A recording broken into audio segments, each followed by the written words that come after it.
Hello guys, welcome to my channel Rizwan's garden. আজকে আমরা মৌসুমি লেবুর গাছটি প্রতিস্থাপন করব। আমাদের সয়েল মিক্সিংয়ের জন্য আমরা গার্ডেনিং সয়েল, ভার্মি কম্পোস্ট, নিম খোল এবং কোকোপিট ব্যবহার করব। আমাদের সয়েল মিক্স করা মাটিগুলো গামলায় ফুল করে নিয়েছি।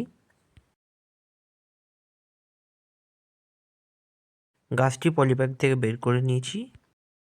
নার্সারির মাটিগুলো খুব এঁটেলে হয়, তাই আমরা মাটিগুলো লুজ করে নেব, চারি সাইড থেকে লুজ করে নেব, যাতে আমাদের রুট খুব তাড়াতাড়ি বেড়ে ওঠে।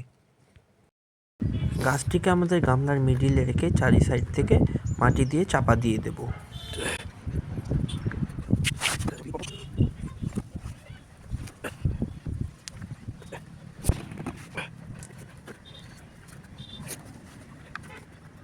যেহেতু শীতের সময়, তাই আমরা গাছটিতে হালকা জল দিয়ে রেখে দেব।